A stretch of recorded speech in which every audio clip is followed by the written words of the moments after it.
Sejam muito bem-vindos ao primeiro episódio do AF8 Talks, um podcast em parceria com o Portal A Crítica. E hoje nós temos a honra de receber André Luiz Parente, mais conhecido como Chefe Dedé ou Dedé da Cachaçaria. E aí, Dedé, seja bem-vindo. Obrigado, Antônio. Obrigado e honrado de participar do primeiro. Obrigado mesmo pelo convite. Esse que é um podcast voltado para você que busca conteúdo na internet de empreendedorismo, negócios, vida pessoal. Eu quero saber o que o Dedé faz por trás das câmeras. Muitas vezes a gente vê o Dedé ali nas entrevistas, vê o Dedé passeando pela cachaçaria, trabalhando dentro da cachaçaria.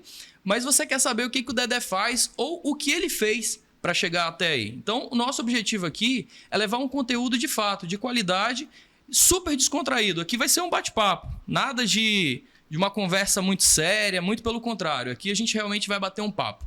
E eu queria começar, Dedé, perguntando para você, como foi que você realmente iniciou a sua jornada empreendedora? A minha jornada empreendedora começou, eu tinha 10 anos de idade, né? Eu, infelizmente, perdi minha mãe com 9 anos de idade. Minha mãe era professora de matemática, que infelizmente ela faleceu com 47 anos. E aí uma tia minha, que foi a minha segunda mãe, eu tive sorte de ter duas mães. A Liette do Carmo Parente Salles foi a minha segunda mãe, irmã da minha mãe. Nos pegou eu e meus dois irmãos para terminar de criar a gente. A minha irmã tinha 15, eu tinha 9 quando ela faleceu e meu irmão tinha 8. E aí ela não tinha condição e eu tive que começar a trabalhar muito cedo. Então eu nasci e me criei no Parque 10, na redondeza do Parque 10. Hoje o Parque 10, a gente olha no Parque 10, eu continuo morando no Parque 10, é um grande centro urbano aquilo ali, né? Uhum. E na época na minha infância, aquilo ali era muito mais mato, muito mais verde do que é hoje, né? E aí eu comecei a vender doce, minha mãe era uma cozinheira, aquelas cozinheiras de antigamente que as pessoas falavam, cozinheira da mão cheia. E ela fazia os tabuleiros de doce, né? Bolo podre, risoles, coxinha, bolo de macaxeira. E eu saía vendendo ali no Parque 10, né? De manhã, né? Isso no sábado e domingo, quando mais os movimentos eram melhores, ali na frente do Detran, na frente do CO, ali o antigo CO ali, no primeiro Parque 10, primeiro supermercado que o Parque 10 teve foi o CO. E assim, né? E eu tive a sorte de muito cedo, depois de sair, começar a trabalhar no Grupo Benchimol, e lá passei 14 anos, né? Tenho orgulho de ter sido boy 4 anos. Eu falo isso com orgulho mesmo. Uhum. Eu acho que é por isso que eu dou tanto valor para as pessoas, para os meus funcionários. Do modo geral, eu não olho para um superintendente do mesmo jeito que eu valorizo o superintendente e eu valorizo o office boy, o cara dos serviços gerais, porque todos dois têm uma função muito importante dentro de uma organização. Legal. Tem muita coisa interessante para a gente falar sobre essa tua trajetória na Bemol. Mas antes disso, Dedé, eu gostaria de pedir ao nosso editor para fazer um corte. A gente vai lançar um desafio. O Portal A Crítica está chegando a próximo de 100 mil inscritos no YouTube. Nós estamos com 98.200. Então você que está aí nos assistindo, comente nessa postagem, hashtag 100k Portal A Crítica. O comentário mais curtido em 24 horas vai ganhar um voucher de R$250 na unidade do Parque 10. Confere, Dedé, esse desafio. Eu vou dobrar. Vai ser R$500. R$500? É. Que isso? Então, R$500 em consumação para você levar todos os seus amigos para um happy hour, para o almoço, para o jantar, para o que você quiser na unidade do Parque 10. É só comentar. Hashtag 100k Portal A Crítica. Vamos bater esses 100 mil em 24 horas. Dedé, eu queria que você falasse um pouco sobre como foi a tua história no grupo Benchimol. Eu tive a oportunidade de assistir numa solenidade que você foi agraciado com um prêmio, né? Que foi o prêmio Professor Samuel Benchimol.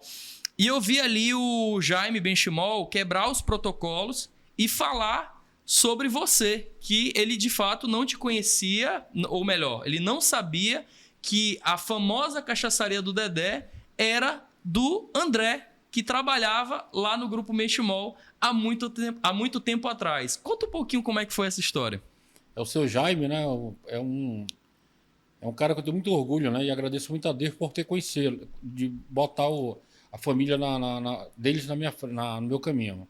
E o seu Jaime especial porque foi um cara que eu aprendi muito com ele. A minha formação de caráter, a minha resiliência. E E assim, a importância disso tudo hoje na minha formação profissional é muito grande e o orgulho de ser amigos, né? E eu fui agraciado pelo o professor, o Professor professor Samuel Benchimol foi um prêmio. Ele tem um prêmio que é, né, Empreendedores da Amazônia. E eu fui premiado em 2018, né? E no meio lá da cerimônia, o senhor já me falou no meu ouvido se ele podia quebrar o protocolo, né? Para ele contar, se ele me autorizava a contar minha história, minha trajetória na Bemol. E assim, na hora eu autorizei porque eu tenho orgulho de dizer que eu fui 4 anos office boy na Bemol, que eu fui 8 anos vendedor, que eu fui 2 anos escriturário lá. Então, assim, minha trajetória lá, eu tenho muito orgulho. Quando eu olho hoje, eu com 55 anos, tudo que eu passei para chegar onde eu cheguei, e que a Bemol foi uma peça muito importante na minha vida disso aí, eu tenho muito orgulho. E quando eu vejo o presidente na época atual, Jaime Benchimol, pedir e falar aquilo com orgulho, né? Isso não tem preço. Se você não chega numa loja, me dá 10 quilos aí de lembranças. Né? E assim, quando hoje entro nas lojas, o respeito que eu tenho por eles, hoje agora, a nova geração, o Denis eu levava ele para tomar lanche ali na Alemã. Eu lembro dessa história, você contando. Inclusive, o Denis vai ser um dos nossos convidados aqui para nós trazermos no nosso AF8 Talk. Mas fala aí, Dedé, como é que foi essa experiência? Ali na Praça da Polícia tinha a primeira alemã que teve em Manaus, era um sucesso aquilo lá na época. Então, assim, você vê, quando eu olho pro Denis, sempre tenho um contato muito com o Denis. Quando eu vejo, me lembro que eu levava o Denis com 5, 6 anos para lanchar a idade da minha filha mais nova, e hoje ele é presidente da Bemol, CEO da Bemol. Da Bemol, assim, eu tenho muito orgulho disso aí. Né? Só orgulho, assim, não, muito agradecimento a Deus. Né? De ter colocado tantas pessoas maravilhosas no meu caminho aí. Perfeito, Dedé. Então, eu vejo que nós temos aqui um exemplo de intraempreendedorismo, né, Dedé? Porque, de certa forma, você empreendia dentro de um negócio que não era teu, né? E você ali certamente abraçou a oportunidade para que você pudesse se desenvolver dentro daquela empresa. Eu lembro que em um outro momento você chegou a contar uma história que eu achei bem interessante na época que você trabalhava na Bemol. Que você comprou um tênis, que você ficou apaixonado pelo tênis e você teve que devolver esse tênis. Como é que foi essa história, Dedé? Quando eu completei 1 ano na Bemol, né? Na época lá, não sei como é que é a regra hoje, mas da minha época lá, você completava 1 ano de casa, você tinha direito a comprar no crediário. E a Bemol, na época, ela era representante dos tênis Nike. Foi quando a Nike lançou aquela linha Air, né, que é para caminhada, né? Nike Air. E aquilo ali, né, eu tinha meus 14, 15 anos, fiquei endoidado pelos tênis, aquelas coisas, né? E comprei um tênis que era exatamente o valor do meu salário. Eu ganhava um salário mínimo na época. Mas eu cheguei lá e parcelei em 12 vezes. Então na minha cabeça estava que eu podia comprar aquilo lá. O tênis com uma caixa gigante, né? Eu fui no ônibus com medo de amassar a caixa e tal. Parece que eu ia usar a caixa de mala. E aí cheguei em casa, né? Quando a minha mãe de criação, a famosa Lili, viu aquilo lá, como tudo que se chegava em casa ela tinha que ver para saber a origem, né? Saber a procedência. Ela sempre teve muito medo da nossa reputação. E aí ela pediu para ver a nota fiscal. Quando ela viu aquela nota fiscal, ela virou: André Luiz, tu não pode ter um tênis desses. Como que não? Posso sim. Né? Trabalho para isso. Trabalho para isso, né? Aí pré-adolescente, aquela coisa toda. E ela disse: não, você vai devolver esse tênis. E começou o impasse. Não vou devolver. Você vai devolver. E se você não for, eu vou devolver. E de manhã ela pegou o tênis. Na época ela não andava de táxi, ela era uma pessoa obesa. Não andava de ônibus. Pegou um táxi e foi devolver o tênis lá na Bemol. Caramba, Dedé. Com a nota fiscal cancelada. Fico imaginando você no dia seguinte, assim. Fiquei sua mãe foi lá bravo, na Bemol. Não entendi a situação, né? Muito chateado. E passou-se os anos. E o tênis foi devolvido? Foi devolvido. E hoje, né? Eu tenho, graças a Deus, a inteligência de saber que foi uma das grandes coisas que a minha mãe fez por mim, né? O ensinamento do que pode, não pode, se conforma, vai trabalhar para melhorar a tua situação. E até hoje, graças a Deus, eu só faço coisa que está dentro do meu teu passo, orçamento. Né? O que não tiver dentro do meu passo, eu já tenho receio. Perfeito. O ensinamento, eu acredito que é realmente muito importante para a nossa vida, né? E aí, quando eu vejo isso, Antônio, eu vejo assim, eu sou fielmente acredito demais nessa tese seguinte, que o mundo não mudou nada. A grande mudança do mundo foi da educação, mas não da porta da rua para fora, e sim da porta da rua para dentro. Você vê hoje, aqui não estou aqui para criticar, mas as pessoas hoje, né, são muito permissivas, muita coisa, né? E aí você vê essa juventude, às vezes, meio desgovernada. Né? De fato, enfim. eu acredito que foi um ensinamento muito importante aí que você levou, né, Dedé? Dedé, eu queria passar para um outro passo agora. Antes de vir a cachaçaria, quando você saiu da Bemol, certamente você pensou, ou eu vou continuar trabalhando, né, como carteira assinada, ou eu vou empreender, né, num novo negócio. Eu imagino que você foi para o lado do empreendedorismo. Isso já estava na veia? Isso era algo que sempre te incomodava a empreender ou foi algo que surgiu meio que de uma forma sem você esperar? Não, eu saí na Bemol exatamente naquela virada do governo Collor, né? Foi quando ele abriu a Zona Franca, abriu as importações para o resto do Brasil. E eu acredito que foi o grande presente que o Amazonas teve, foi quando isso aconteceu. Quebrou ali a falsa Zona Franca, que era concentrado em 3 ruas ali no centro. Guilherme Moreira, Marcelo Dias, Doutor Moreira. Hoje em dia não tem mais nenhuma loja daquela de importadora, virou aquilo ali um centro completamente desconfigurado, mas fortaleceu o distrito. De 90 para cá, nós crescemos muito no distrito.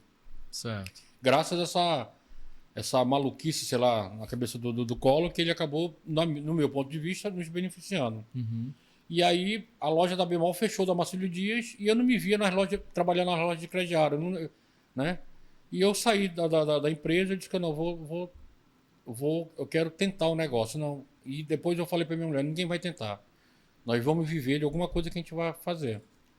E aí surgiu a oportunidade de comprar os Gisas Lanche, que é lá onde é a cachaçaria do Parque 10. Ou seja, tua primeira unidade da cachaçaria foi onde você começou a empreender. Isso, era um trailer. Antigamente tinha muito esses trailer em Manaus, né? Que vendia X isso, X aquilo, X salada. E eu comprei, era um trailer já velho, e eu passei 6 meses naquele lenga-lenga, famoso lenga-lenga. E eu vi que eu não ia para lugar nenhum com aquilo ali, porque X salada todo mundo fazia, X tudo todo mundo fazia. Foi quando eu tive a ideia de abrir uma barraca de pastel no mesmo terreno. Né? Nós começamos a vender pastel no lanche, e eu vi que o pastel daria certo, e eu montei uma barraca lá de pastel lá, com tudo reciclado, telha de zinco, as paredes de forro de tabique de um vizinho lá que estava trocando forro, e eu aproveitei, e a barraca, graças a Deus, foi um sucesso, grande sucesso, né? E a barraca deu origem a toda a minha história aí com o pastel, né? Legal. E até hoje você vende pastel, né, Dedé? E até hoje eu vendo pastel. Eu tenho um projeto particular, né, de voltar com essas barracas. Legal. A minha esposa comprou o projeto e vai lançar as barracas aí. Novidade isso então? Primeira mão? Novidade. A esquina do pastel tá voltando. É mesmo, Dedé? Que isso? Primeira mão aqui então? Ninguém sabia? Ninguém sabia. Show de bola. Então, ó, todos aqueles que compravam o pastel do Dedé, lá da esquina do pastel, se preparem que ele tá voltando. Tem prazo para isso já, Dedé? Esse ano inaugura pelo menos uma barraca. Vai estar aí... Já tem um local definido ou não? Não, a barraca está sendo confeccionada, né? Mas a gente vai espalhar ela na cidade aí. Olha que legal. Show de bola. Não tenho dúvidas que vai ser mais um sucesso, Dedé. Depois que você passou, como foi para se tornar a cachaçaria do Dedé? Eu não tenho dúvidas que no meio desse processo você deve ter tido muitas dificuldades, muita gente que deve ter olhado assim, o que esse cara tá fazendo, vendendo pastel? E como é que foi esse processo, Dedé, de mudança, de sair de uma barraca de pastel para uma loja de fato, para um restaurante de fato, onde você pudesse receber pessoas ali? Isso foi um momento assim foi legal. Isso aconteceu nos anos de 93 para 94, né? Algumas pessoas da minha família me achavam de louco, maluco, né? Eu já tinha uma casa, uma casa muito boa lá no Manoa, né? Tinha um carro, minha esposa tinha um carro, e eu consegui comprar aquele terreno aonde é a cachaçaria do Parque 10, que aquele terreno era da Chan, né? Sociedade Habitacional do Estado do Amazonas, né? E eu consegui comprar, então fiz o projeto do prédio, legalizei a obra, né, o licenciamento, e comecei a fazer a obra. E aí, com 15, 20% que estava a obra, terminou meu dinheiro. Aí eu vendi. Vai pro banco. Aí não, aí eu vendi um. Porque naquela época não tinha crédito, né? Aham. Quem era o Dedé naquela época? Era um André nos parentes, né? Sem fiador, sem nada, né? E aí eu vendi meu carro. Nós tínhamos 2 carros, continuou a obra. O dinheiro acabou. Aí vendi o outro carro. Tinham 2 carros. Aí, vamos lá. Nesse momento você já tinha vendido 2 carros. Vendi um E a carro, depois obra vendi a ainda outra estava inacabada. Eu só vou vender a casa. E eu fiz um cálculo. casa que você morava. Eu fiz um cálculo na época lá, como eu estava fazendo Que o box loucura, Dedé. o box da pastelaria e 3 boxes para alugar, eu digo, eu alugo esses 3 boxes. Na época, ali, os boxes na Rua do Comércio eram muito valiosos, assim, eram muito cobiçados, vamos falar assim. Uhum. Os 3 aluguéis lá que eu recebi, dá para me pagar uma prestação de um carro, né? Só que quando eu fui vender isso aí, a casa na época, quando eu comprei no nome da minha mãe, né? Ela era minha fiadora. E aí ela embaçou na época, querendo não assinar o documento, porque eu estava fazendo uma loucura. Uma loucura da tua vida. Né? Que eu ia morar no meio a... da rua, né? Que tinha minha filha, que tinha meses e tal. E ficou chateada comigo, né? Algumas pessoas mais próximas, né, não entendiam, isso é loucura que tu tá fazendo, não sei o quê, vender pastel não dá futuro, isso é uma fantasia tua e tal. Eu disse, não, deixa eu com a minha fantasia. Que barra que você passou ainda. E assim fiz, vendi a casa, terminei a obra embaixo, né? Do prédio embaixo. E aí, embaixo. você foi morar alugado? Morei alugado ali na 25, morei alugado 2 anos. E aí as coisas foram se encaixando, aí construí a minha casa em cima, onde é o salão da cachaçaria. O salão de eventos hoje, do evento, você morava lá? Fiz uma casa na época muito boa lá, morei lá por muitos anos. E assim foi, eu comecei a alugar os pontos, comprei meu carro, né? E a vida foi... Nesse momento que você mudou para sua casa, Dedé, foi algo que te deu, de certa forma, ali um sentimento de que você estava fazendo a coisa certa? De falar assim, aluguei, tive que vender a minha casa, fui morar alugado, mas agora eu voltei, estou na minha casa de forma confortável. Chegou a ter esse sentimento? Sim, você lembra disso ou não? Com certeza.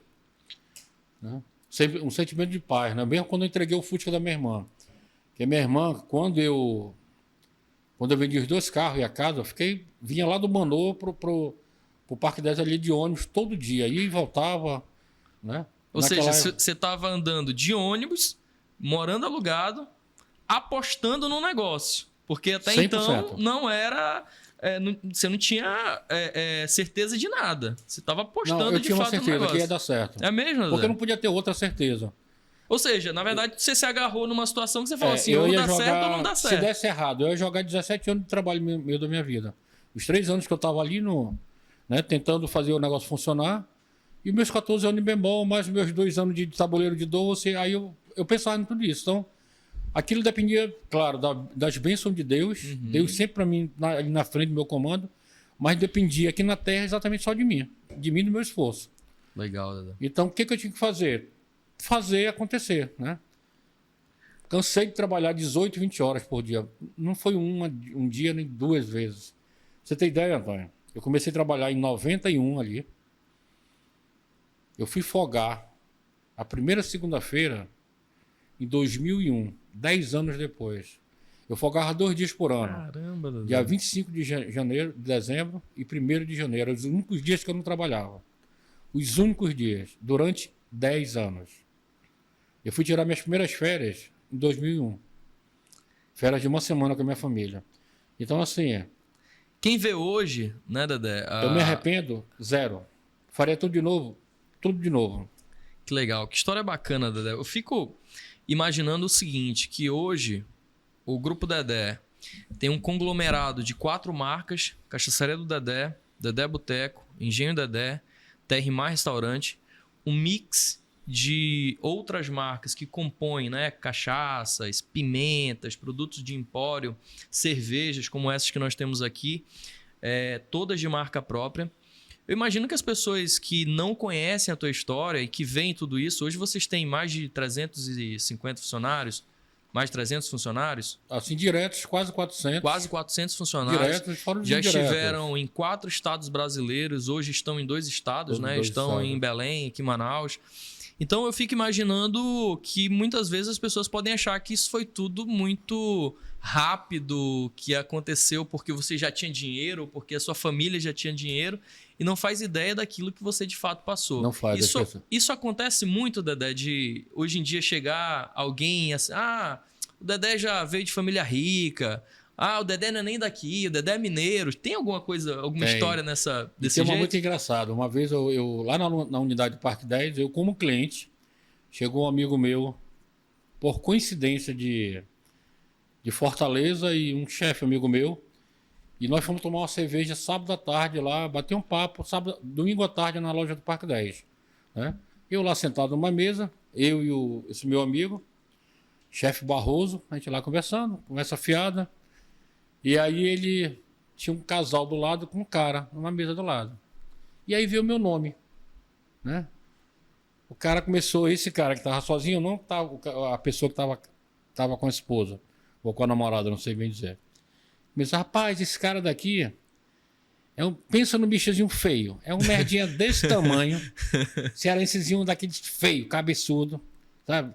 Veio com uma mão na frente ou na trás, aqui para Manaus.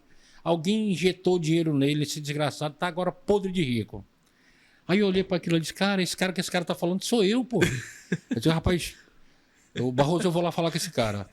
Que loucura, Dedé. Esse não, Dedé, deixa isso pra lá, não sei o quê. Não, pô, mas o cara, deixa isso pra lá. Aí continuamos lá e de vez em quando vimos assunto. Mas o cara, rapaz, o bicho sortudo, aproveitou mesmo. Porque aquilo no Ceará, e o cearense falando assim é engraçado. No Ceará, aqueles desgraçadozinhos lá, aqueles mal vivido, ele dizia. Aí tá. E continuei lá, aquilo me incomodou. Teve uma hora que eu fui no banheiro, quando eu voltei, essa porra foi parar nessa mesa. Aí parei, boa tarde, tudo bem? Vocês estão sendo bem atendidos e tal, não sei o que. Fiz uma introdução. Disse, olha, eu queria me apresentar para vocês. Eu sou o Dedé, que esse rapaz estava falando. Mas eu sou barrigudo, né? Não sou baixinho. Não sou baixinho. Eu acho que também não sou tão feio como ele está falando, né? Mas esse cara ficou todo desconcertado. Não, meu amigo, fica à vontade. O trem já passou, vou sentar aqui na minha mesa e continuar. Então, é bom que você levou na esportiva, né, Dedé? Conversa como essas tem muito assim, Dedé nasceu rico, senão nasci mesmo, meu irmão. Graças a Deus eu recebo, tenho muitas bênçãos. E sou rico mesmo, porque a quantidade de bênçãos que eu tenho, do respeito das pessoas, do carinho, das pessoas irem na nossa casa. O grupo Dedé esse ano vai fazer exatamente daqui a 2 meses, vai fazer 32 anos com a história da gastronomia. Muito legal. Então, tipo assim, cada ano que passa, isso só nos dá mais responsabilidade para continuar, né? Quando eu vejo crianças que hoje vão levar os filhos deles, isso só nos aumenta as nossas responsabilidades, né? Legal. A fidelidade dessas pessoas, o respeito, o carinho. Legal. Dedé, conta como é que surgiu o nome Cachaçaria do Dedé. Porque eu imagino assim, eu não conheço outra cachaçaria em Manaus. Eu conheço vários restaurantes, né? Mas por que o nome Cachaçaria? Qual foi a inspiração que você teve para esse nome? Essa história é engraçada, porque como é que chegou a cachaça na esquina do pastel, na época? Bem na frente da Cachaçaria do Parque 10, na época da barraca, inaugurou um consultório odontológico de um mineiro recém-formado lá do sul de Minas, de Alfenas. O Paulo Luiz Roberto Teixeira. Esse cara ele era mais velho do que eu, 3 anos. E nós fizemos uma grande amizade. E foi com ele que eu aprendi a gostar de boas cachaças. As cachaças artesanal. Que até então eu só conhecia cachaça industrializada. Não tenho nada contra a cachaça industrializada, mas são duas coisas completamente distintas, né? É tipo assim, de você pegar um vinho doce e pegar um vinho fino. Vinho seco, né? Semi-seco, essas coisas. Tá? E aí eu fiz amizade com esse cara. Infelizmente, esse cara veio a falecer com tumor no cérebro. Caramba. Durou essa nossa amizade 3 anos. Só que quando ele ficou doente, levaram ele para Minas e eu fui visitá-lo 3 vezes.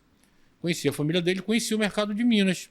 E fiquei apaixonado pelaquela gastronomia de Minas. E o Paulo chegou a falecer, eu tornei amigo da família. E comecei a trazer cachaça de lá. E eu sempre trabalhei na cozinha e no salão. E chegava aquelas cachaças, eu comecei a dar cachaça para um, para outro, oferecer. Fazia o papel de vendedor. E as coisas foram pegando fogo. Né? Além da gente ter um movimento gigantesco, graças a Deus, com o pastel, aquilo foi pegando força. E aí alguém batizou, Dedé eu sei que sou eu, alguém batizou de Cachaçaria do Dedé. Então teve um bom tempo que as pessoas nos conheciam como Cachaçaria do Dedé, que alguém colocou isso, foi pegando, e outros com Esquina do Pastel. Tanto é que... então esse nome não partiu de você. Não. Foi alguém que em algum momento que disse, viu ali o Dedé servindo cachaça, rapaz, tô aqui numa cachaçaria. E aí, há algum tempo, eu trabalhei com duas Legal marcas, isso. Esquina do Pastel e Cachaçaria. Né? Foi quando 2000... Imagina o nó que dava na cabeça, você ficava Pois ali, é. e agora? É o quê? Esquina do Pastel, cachaçaria do E Dedé? quando eu estava na mesa, algumas pessoas estavam ali com a Esquina do Pastel. Outras pessoas estavam com a Cachaçaria do Dedé.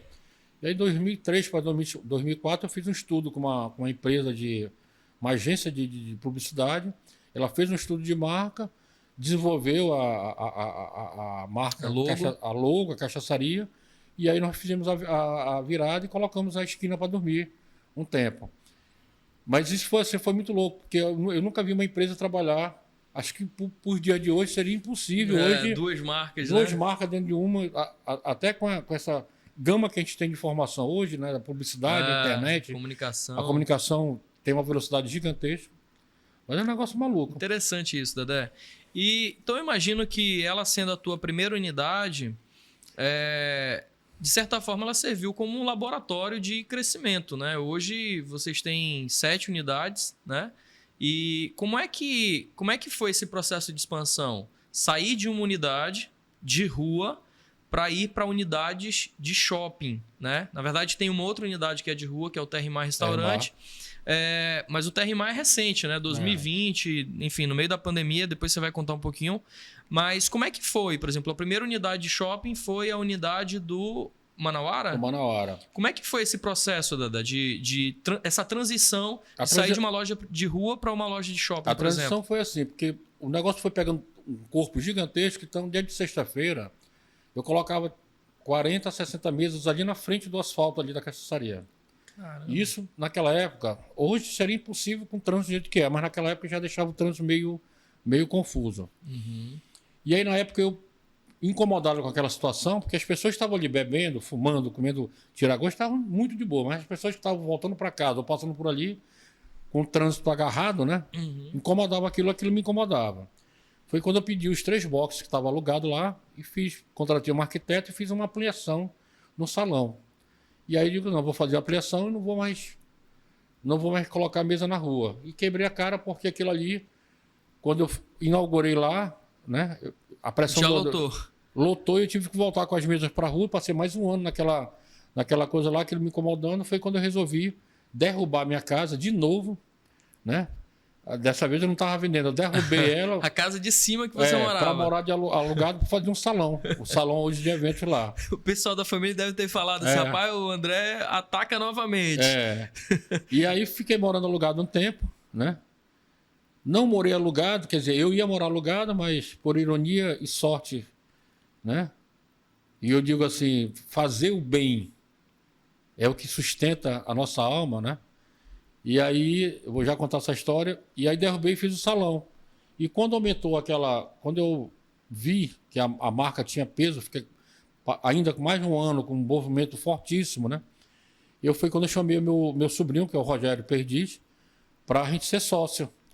E nós íamos ter uma unidade de rua aqui no Belo Horizonte. Compramos um terreno, desenvolvemos um projeto, aprovamos um projeto. Toda aquela burocracia foi quando o superintendente do Manaus Shopping, em construção ainda, nos convidou para aquele ponto. E nós resolvemos abortar o projeto da rua e ir para dentro do shopping. E acho que foi uma coisa muito certeira que nós fizemos, né? Legal. A loja do Manaus é um case de sucesso nosso, graças a Deus. Legal. Esse ano agora vai fazer, ano que vem faz 15 anos aí. Então, assim, uma casa que se mantém com um movimento muito bom, uma clientela fiel. Agora, na época de pescador, a gente recebe um número de pescadores gigantesco, virou ponte de pescador. Referência, de fato, né? Então, tipo assim, isso só nos aumenta a responsabilidade, né? Porque aí a casa passa agosto, setembro, outubro, trabalhando todos os dias lotado, então com a pressão, a casa lotada é muito bom, mas tem um limite para isso aí, porque você pressiona, traciona demais, né? A operação, aquela coisa toda. Entendi. E aí foi a nossa expansão. Bacana. A nossa expansão. E aí assim, Dedé, eu imagino que você fazer uma transição de uma loja de rua para uma operação de shopping, que certamente as operações são completamente distintas. Como foi para vocês darem um passo maior para saírem do estado do Amazonas para irem, por exemplo, para outros estados como Ceará, Minas Gerais, que vocês tiveram, a cidade de Uberlândia. Como é que foi esse processo? Vocês olharam, viram que era uma oportunidade de negócio e seguiram adiante? Ou teve, de fato, ali uma situação que vocês falaram, e se não der certo, como é que vai ser? O nosso primeiro desejo, Antônio, foi franquear. Tanto é que nós temos o manual de franquia. Modelo, né? Modelo de franquia, tudo, né? Hoje já está ultrapassado porque foi escrito para mais de 12, 13 anos, né? Então, ele para acontecer hoje precisaria de uma atualização, uma atualização. E nós fizemos isso, né? E o Manauara Shopping, o mesmo grupo, que era o Sonai na época, estava inaugurando o shopping lá em Uberlândia. E o pessoal sabia da nossa operação e nos convidou lá. E aí, não, a gente não quer, a gente tem o interesse de franquear a marca. E eles foram atrás de um operador, né? De um sócio operador, um investidor. Mais ou menos como é o sistema do Outback, né? O Outback ele é um sócio operador, né? E aí eles acharam lá o investidor e tal. E aí a pessoa lá mandou, o investidor mandou a pessoa para Manaus. Essa pessoa passou uns 15 dias lá conosco, lá no Manauara, vendo a operação, estudando aquele negócio todo. E nós fomos conhecer o investidor. E as coisas não deu espírito, vamos falar assim. E nós ficamos naquela indecisão e resolvemos não continuar com aquele negócio. Desistimos. Aquela história do santo não bateu. Não bateu. Foi isso? E aí voltamos, falamos com o shopping que não, acho que teria que estudar outra pessoa, aquele negócio todo. E eles ficaram de selecionar e depois de um mês vieram fazer uma proposta pra gente, assim, aquelas propostas de shopping, que ou é muito boa ou é muito atraente, né? E aí nós pegamos, aceitamos o desafio de abrir a nossa primeira unidade, né? Fora do estado de do Manaus, Amazonas. a primeira unidade fora de Manaus, a primeira empresa do ramo de gastronomia sair de Manaus para algumas coisas. Ou seja, foi de fato um pioneirismo aí, né? Vocês foram os primeiros a fazer isso. Sair de Manaus para vender cachaça na terra de cachaça, né?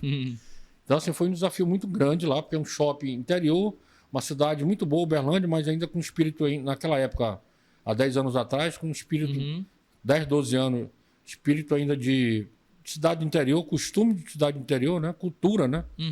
E assim, foi um desafio muito grande, a gente operar à distância, né?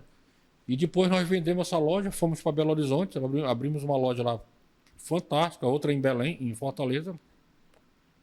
E aí em Belém, que já vai fazer 9 anos a loja de Belém. Certo. Infelizmente, na pandemia, nós perdemos 2 lojas, foi exatamente a de BH e de Fortaleza. Fortaleza. Eu ia tocar nesse ponto, Dedé. Eu imagino assim que durante toda a tua trajetória empreendedora, você deve ter tido muitas frustrações, né? E que muitas vezes isso não é passado adiante. Às vezes você não fala, né? Nós temos muitas vezes dificuldade de falar dos nossos erros. Vocês conseguem olhar, você consegue fazer uma análise se esse passo que vocês deram para ir para as unidades de fora talvez tenha sido um erro, ou se de fato vocês acham que deveriam ter passado por isso mesmo e que hoje vocês olham para essa situação como aprendizado. Como é que tu consegues fazer essa avaliação em relação à perda dessas 2 lojas? Não, eu acho que eu não considero erro nisso aí. A perda a gente sente muito porque você, para montar uma loja, tirando o lado financeiro, que ele pesa muito, mas para mim tem outro lado aí que é o nascimento de um filho teu ali, né? Que você pensou no projeto, que você idealizou, que você foi lá, negociou e viu aquilo ali crescer, né? Uma parede, um revestimento, um forro, né? E de uma hora para outra você tem que fechar aquilo. Nós fechamos na época da pandemia, né? A pandemia foi cruel com todo mundo, né? Sim. Não foi diferente. O segmento de restaurante realmente teve... e sofreu muito. E em Belo Horizonte sofreu mais ainda, né? Lá tinha uma guerra do governo estadual com o municipal. Eu lembro que foi um dos primeiros a fechar e um dos últimos a abrir a cidade de Belo Horizonte. E quando né? abriu, cheio de restrição, sem poder vender bebida alcoólica. Quer dizer, judiaram o que puderam de restaurante e bares. Mas assim, o aprendizado para a gente foi muito maior do que a perca, porque as lojas de fora nos deu muito crescimento profissional. Crescimento de estar ali, né? é muito mais... hoje, quando você abre, nós, né? Quando nós abrimos qualquer coisa em Manaus, é muito mais fácil a divulgação, pela tradição que a gente tem no mercado, o respeito... O brand que vocês né? construíram, do que né, você fazer isso em outra cidade, uma cidade como Belo Horizonte, né? Eu vejo que o que mineiro assim, é desconfiado. Em Manaus, vocês são uma marca consolidada. Então, se você abre, por exemplo, a esquina do pastel com a assinatura do chefe Dedé, certamente você já tem um público para isso. Agora, em Belo Horizonte, em Fortaleza, você é mais um restaurante, no meio daqueles milhares que já tem na cidade, né? Então, de fato, eu acredito que isso pode ter impactado também, né, Dedé? E aí, assim, nós tomamos a decisão de fechar para proteger, apesar da dor de fechar, mas isso foi altamente estratégico também. Não foi fechar por fechar, teve um porquê fechar, né? A gente podia até ter insistido um pouco mais, mas eu acho que é sacrificar muitas as outras operações, não era justo, né? Porque tinha aí uma gama de funcionários também para salvar, muita coisa para salvar. E hoje a gente viu que a gente fez a coisa certa, né? De ter essa humildade aí, de mostrar a cara, né? De aceitar a realidade e ver, porque... E aí o que eu vejo, e aí eu acho que é o legal, o quanto nós saímos fortalecidos depois da pandemia. E as pessoas, como assim? Pô, quem teve a oportunidade de crescer profissionalmente em processos, em disciplina, né, em resiliência, hoje com certeza está gozando uma vida muito melhor do que gozava anos atrás, né, vivendo com que o mundo hoje cada vez mais competitivo, né, mais às vezes injusto com muita coisa, né, a situação tributária do Brasil cada vez mais, vamos falar, mais maluca, né, porque você acaba não entendendo. Então é o que eu vejo de lição. Sabe? Faria de novo? Faria, sabia? Mas hoje, assim, hoje eu tenho vontade de abrir lojas em Porto Velho, no Acre, em Roraima. Isso que eu ia te perguntar, Dedé. Como é que é hoje para vocês?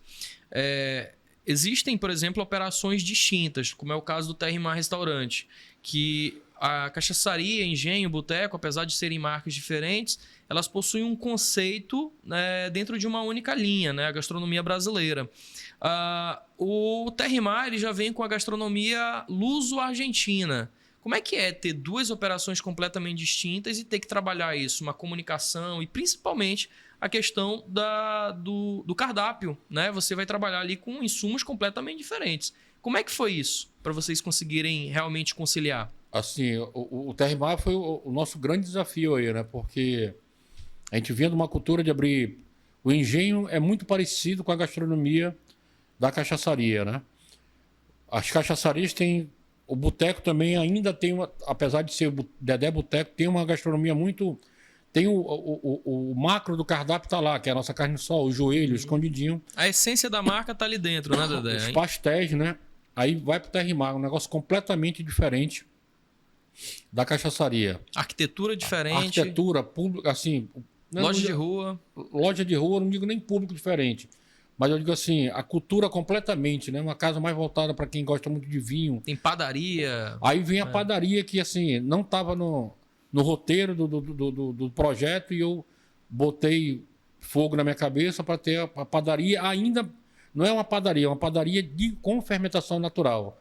Que esse que é o grande desafio. E isso, assim, tem sido... Já roubou muito sono da gente. Hoje o Terrimar, né? Porque o Terrimar foi fechado com 18 dias. Você imagina uma operação com 130 funcionários, funcionando 18 dias. Né? Isso no período da pandemia, né? Na pandemia. Tá Ele inaugurou em dezembro de 2020. 2020. Quando foi inaugurou dia 5, quando foi dia 23, teve o lockdown. 23 de dezembro de 2020, vocês fecharam a operação, uma casa com mais de 130 funcionários. Imagina, o pessoal tudo treinado, o pessoal 5, 6 meses treinando cardápio. Imagina então, assim, o desafio que deve ter sido isso. Né? E aí a operação, assim, nós... É como a gente fala na Fórmula 1, queimamos a largada, né? E aí veio a pós-pandemia com todas aquelas restrições, né? Mas graças a Deus, hoje o Terrimar com salão vem respondendo, vem crescendo mês a mês, né? Eu acredito ainda que a casa ainda tem muito ainda para mostrar ainda para a sociedade amazonense. Legal, Dedé. Muito bom. Dedé, eu queria sair um pouco desse assunto da parte empreendedora, eu imagino que a grande maioria das pessoas tem muita curiosidade sobre os teus hábitos do dia a dia. Fofoca, né? Fofoca, né? Aquilo que o povo gosta de ouvir e de saber. Hoje você tem quase 40 mil seguidores na tua página, né? No teu Instagram, então eu imagino que de fato as pessoas têm muito interesse. Quem é o Dedé no dia a dia? Quais são os teus hábitos? Por exemplo, vamos fazer aqui uma analogia. Nós temos o Terrimar, nós temos o Dedé Boteco, temos o Dedé Parque 10, cada um deles com uma característica diferente. Para onde o Dedé se arrumaria numa quinta-feira à noite para ir? Para qual desses restaurantes? Uma das cachaçarias. Isso porque realmente é algo que é uma essência tua. Eu gosto muito mais de boteco, eu sou cervejeiro, né? Então, assim, eu gosto desses lugares mais descontraídos, né? Legal. Já ao contrário da minha mulher, que a minha mulher gosta mais de lugares como o Terrimar. Então, às vezes até tem um embate em casa, ali, né? Mas eu gosto muito de boteco, né? Bacana, legal. E em relação a viagens, Dedé, tu costuma fazer aqui na cidade, gosta de ir para fora? Eu vi que recente você estava na Espanha assistindo a Fórmula 1. Então isso é algo que você costuma fazer ou às vezes você se permite a fazer uma viagem como essa? Há anos eu sigo a Fórmula 1, eu sou um fanático pela Fórmula 1, né? Quando eu vejo as pessoas falarem assim que Fórmula 1 na época do Senna foi um período inigualável, né? Era uma fantasia muito gostosa aquilo ali. Mas eu já gostava de Fórmula 1 e eu sou um apaixonado pela Fórmula 1. Então, eu vou em São Paulo praticamente todos os anos, há quase 20 anos. Já fui em Dubai e esse ano fui em Barcelona. Então, assim, eu vivo a Fórmula 1. Legal. E, assim, gosto de futebol, mas não tenho paciência de passar 90 minutos olhando futebol. E a Fórmula 1 eu passo ali a manhã todinha, madrugada, para assistir treino, aquelas coisas todas lá de Fórmula 1. Bacana. Eu tive a oportunidade, Dedé, de participar de algumas expedições de pescaria junto contigo e com alguns amigos. E eu vejo o quanto que tu és apaixonado por isso. É algo que já vem desde lá de trás ou em algum momento da tua vida você falou, não, para eu desligar, para eu desconectar do meu dia a dia, da minha rotina que é muito pesada, foi algo que tu encontrou. Como é que foi isso? Puta, a primeira vez que eu fui pescar, Antônio, eu devo isso a meu cunhado, Ladeira. Raimundo Ladeira. Nosso amigo Ladeira. Pescador, meu irmão, ali e conta história, viu? Pescador metódico, mas gente boa demais. E o Ladeira insistiu para mim, e eu fui em 97, fui numa pescaria com ele. Lá no Mamuri, na casa de São Josué Jacaré. E eu fui pescar pela primeira vez e fiquei fascinado por isso daí. E desde 97 eu sou um alucinado. Legal. Quando chega essa época agora de agosto, setembro, tem uma expedição para esse ano, né, Dedé? A minha esposa já sabe que ela não conta comigo nenhum final de semana. E meus familiares sabem que não adianta fazer aniversários, jantares, final quer dizer, fazem, mas já sabem que eu não vou, porque eu me dou aí o direito agora, graças a Deus, de uns anos para cá, de pescar todo final de semana. Legal. E tem uma delas, assim, que é essa que você participa, que é dos amigos do Dedé, que esse ano é a 13ª edição, né? E essa pescaria, para mim, tem um sabor diferente, porque a gente reúne aí, a gente começa, é um grupo de amigos, que a gente começa a pagar aquilo ali desde cedo, do março, abril, a gente começa a pagar. Inclusive, tô atrasado com a parcela. Pois na frente das pessoas aí, né? Vamos se limpar aí, por favor. Amanhã eu vou fazer a transferência. E aí a gente reúne, né? Esse ano tem 22 pessoas e vem pessoas de Minas, já veio gente de Portugal, São Paulo, e acaba que a gente passa 4 dias, né? A gente dormia em praia mesmo, armando cabana. Então, assim, para mim, eu vivo muito esses momentos. E eu acho que a Amazônia é um negócio mágico, né? Mágico. Tem alguma história engraçada, assim, Dedé, que você olha e fala, rapaz, nessa pescaria, meu irmão, superou. Tem alguma coisa nesse sentido? Tem a história do espatifes, né? Não tem espatifes, né? Os famosos espatifes, né? Como é que é o espatifes? Eu sou um cara que eu só saio de casa, eu não saio de casa para sofrer. Né? Pode quem quiser me chamar de chato, né? Para sofrer. Na minha casa eu não sofro, por que eu vou sair de casa para sofrer? Então, na minha pescaria, eu ando com meu motorzinho de luz, eu ando com meu ventilador, com meu travesseiro, com a minha cama de montar, que eu não gosto de dormir em rede, né? E eu, quando vou dormir, depois de tomar cerveja, em pescaria não dá para me ter o ar-condicionado, mas eu tenho meu ventilador que já me acompanha há mais de 15 anos. É um bom belo esse ventilador, dia. é bom esse ventilador. Um belo dia eu fui dormir já meio encevejado, liguei meu ventilador. Encevejado. Você tava altinho naquele dia. Suo muito. Lá pelas tantas eu acordei com um calor doido, meu pescoço todo melado. Aí não viu o barulho do ventilador, pô, acabou a luz, ou acabou a gasolina do motor. Aí fui pegar minha lanterna e fui focar. Quando eu foquei atrás do jacaré, tá lá meu ventilador na porta de uma barraca lá. Um companheiro nosso de pescaria pegou, né? O Antônio, né, pessoal, para quem não sabe, né? E achou no direito de dizer assim, pô, Dedé, eu queria só um pouquinho. Aí nosso amigo não se preocupa de levar as coisas. E aí chega lá. Foi isso, Dedé, eu dormi. Peguei e tem tanta essa, todas, assim, mas são histórias muito boas. E você sabe que essa nossa turma, né, não existe de respeito, é um ambiente altamente de respeito, de companheirismo. E assim, isso a pesca nos traz, né? Verdade. Inclusive, isso é algo que... E a pesca esportiva, né? Pegou, devolveu. Exatamente. Eu acredito que são momentos que a gente leva, né, Dedé? Porque você acaba vivendo momentos únicos em cada uma dessas pescarias. Pôr do sol, amanhecer, são coisas que quem está assistindo a esse podcast, que não conhece a Amazônia, fica o convite de fato, né, Dedé? Porque a gente tem aqui... na minha visão, o melhor pôr do sol do mundo. Aquele pôr do sol... A televisão não consegue, por mais imagem que ela consiga fazer brilhantes, ela não consegue transmitir o que é o ao vivo, né? Daqui um pôr do sol daquele, com o cheiro da mata, com um barulho de algum pássaro, né? Não tem preço, sabe? Dedé, a gente está chegando aqui ao final do nosso podcast. Foi bem rápido, na verdade, assim, já passou bastante tempo, né? Mas parece que a gente está conversando aqui há pouquíssimo tempo que a conversa voou. Mas eu queria que você deixasse uma mensagem, Dedé, uma dica de ouro do Dedé, parente, para quem está aqui do outro lado da tela assistindo e que talvez esteja passando por dificuldades, talvez esteja desacreditado pela família, como você foi, talvez não consiga enxergar algo além daquilo que está vendo. Qual é a mensagem que você deixa para essa pessoa que está buscando empreender, que está encontrando no empreendedorismo uma forma de vencer na vida? A mensagem que eu deixo é a perseverança, né? Eu acho que todo mundo, o ser humano, do modo geral, ele tem aquela mania de achar que as coisas vão acontecer amanhã, né? Você começa a fazer uma faculdade, você tem 5 anos para se formar. Mas se você não começar por um dia, sempre vai ser 5 anos, né? Assim é empreender. Se você quer chegar em algum lugar, você tem que vencer dia por dia e não desistir. Acreditar em você e ter respeito por aquilo que você está fazendo. Porque se você está fazendo aquilo para manter a tua empresa viva, você tem que pensar que você está fazendo aquilo, principalmente no meu caso, trabalha com alimentação, com saúde pública. Eu sempre tenho esse negócio. Eu respeito o que a gente tem, eu comeria isso desse jeito, então eu tenho que fazer uma coisa melhor no mundo e acreditar. Dificuldades todo mundo vai ter. Não existe. Se você começar um negócio com R$1, te falo que é a mesma dificuldade de quem começa com 1 milhão.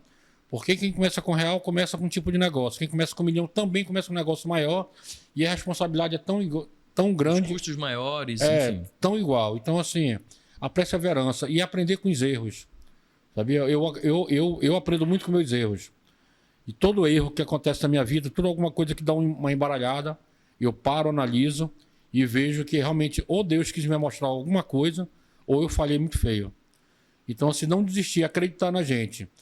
Porque a história, assim, eu só posso te amar se eu me amar, né? E eu tenho que, primeiro, acreditar na minha verdade. Não é uma verdade mentirosa, a verdade sincera, né? Essa é a minha verdade. Então, por isso que eu digo assim, eu costumo dizer, o que eu fazia lá na barraca, há 31 anos atrás, os processos não eram errados, mas eram as ferramentas que eu tinha, que o mundo tinha naquela época. Naquela época não tinha internet, não tinha Google, não tinha nada disso aí, né? Era no achismo. Hoje as pessoas estão começando a empreender, elas têm a oportunidade muito maior de tirar pelo menos 90% do achismo. Que basta você ir lá no Google e pesquisar, tem no YouTube, tem vídeo de tudo que é lado, né? Então, assim, o sonho de empreender, eu acho que tem que estar na cabeça da gente e a crença, não. E isso vai dar certo. Quando você me perguntou naquela hora lá se eu pensei que um dia podia dar errado, eu olhava para minha filha e olhava para meus 17 anos. Pô, não pode dar errado. por mim e pela minha filha. Isso só dependia de quem? De mim. De fazer as coisas certas, de ser honesto com o meu cliente, de ter responsabilidade com o que eu estava fazendo, né? E não podia ser fácil, como não foi. E assim, o fácil não é uma palavra legal, né? O vencedor é. Legal. O fácil ele atrai, né, Dedé? Mas em compensação, talvez o fácil ele é igual o gelo para mim, ele acaba rápido. Perfeito. Dedé, vocês estão contratando no Grupo Dedé? Estamos contratando. É uma oportunidade para você que tem o interesse de trabalhar no Grupo Dedé. Certamente vocês têm várias funções ali que as pessoas podem trabalhar, desde auxiliar né, na parte administrativa, desde auxiliar administrativa aos cargos de gerências, né? Os cargos de liderança. Então vamos deixar um e-mail, Dedé, porque as pessoas podem seleção@grupodedé.com. Pronto, então você que tem interesse, seleção@grupodedé.com, mande seu currículo e quem sabe você pode fazer parte aí do time do Grupo Dedé. E eu queria ver o desafio que nós fizemos aí, hein? Desse 100K, porque eu quero estar postando esse 100K. Legal. Porque eu estou investindo aí, eu quero ver esses 500K transformados em 100K aqui no portal, hein? Ó, mais uma vez, viu? R$500 para você que for... o Portal A Crítica vai fazer uma postagem, foi feito um recorte, então você que está assistindo no YouTube, vai lá no Instagram do Portal A Crítica, encontra a publicação e lá você escreve hashtag 100K Portal A Crítica.